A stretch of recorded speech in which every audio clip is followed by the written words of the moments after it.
You are listening to Season 2 of The Diary of a Wannabe Writer, the short and often daily podcast in which I chronicle my life and attempt to be a writer by writing daily. Sometimes.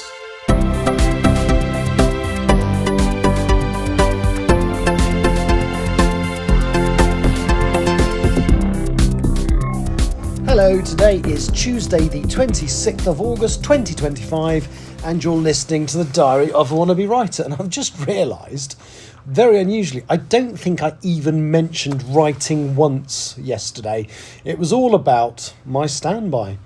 So, bit of a cliffhanger ending as well, because I could end up anywhere, and I listed all the possibilities, didn't I? All the places that I was likely to go. Did I go to any of them? No, I didn't. Where did I end up? Well, I did end up somewhere okay. So what happened actually was I was called about 5 minutes after my standby started to be put on a flight that had actually reported before my standby started. So by the time I was called, they'd already gone to the aircraft. So it was a case of they needed someone but didn't have anybody on standby at the correct time. So all the other crew reported at 6 o'clock. So roughly when I was recording that podcast, in fact, they were all starting their work and I didn't start for another half hour. So all that happened was I was given new paperwork because the in-flight manager has to have paperwork with all our names on it. And obviously he didn't even know I was going to be on the flight. And then I had to make my own way through security. And actually when I reached the aircraft, passengers were already boarding, so the poor manager must have been thinking, God, I hope they get me someone in time, because working with a crew member missing, particularly on a busy flight like the one to where I am, is hard work. So where did I end up? I'm not going to tell you. I'll tell you at the end of the podcast. So what else have I done? Well, we got here. I got to the hotel at about 5 in the morning UK time. I would tell you what that was local time, but that might give you a clue. Actually, a clue's not a bad thing. I don't mind giving you a clue. So we got to the hotel at about midnight local time, which pretty much tells you which direction I flew and probably really which country I'm in. You just don't know which city in which country in that country. Anyway. So I was very tired and I did sleep quite well, and this morning I've had some breakfast and then I sat down after breakfast with a cup of really grotty decaffeinated coffee, because I want to sleep because obviously I've got to fly back tonight, and finished the first version of chapter 6 of Self-Portrait. Finally, this has been like, given how quickly I think genuinely it's taken me as long to write this chapter as it has to write everything else in the book so far. Now, it's not finished by any means, but it's in a decent state, and my aim is, I'm not going to do any more today.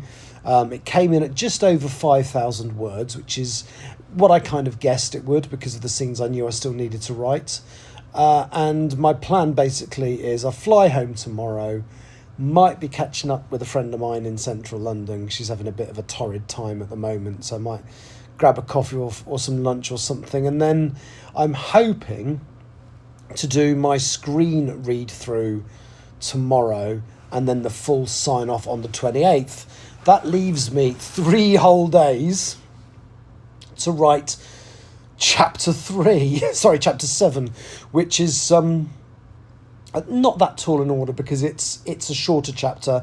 It's probably only going to be about 3,000 words long, and it's one of those where I know exactly what's happening in it. I mean, I kind of knew what had to happen in chapter 6, but there were some details that I hadn't worked out, and that's one of the reasons it's taken me longer to write, because I was kind of thinking it through and kind of adding bits on the hoof, as it were, whereas the next chapter I know exactly what's got to happen.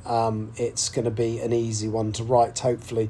So my plan will be to try and write it on the 29th, hopefully, and then sign it off the next day, or round about then. So I should hit my target for the month, and then I've got some other bits and pieces. I basically need to plan the next few chapters.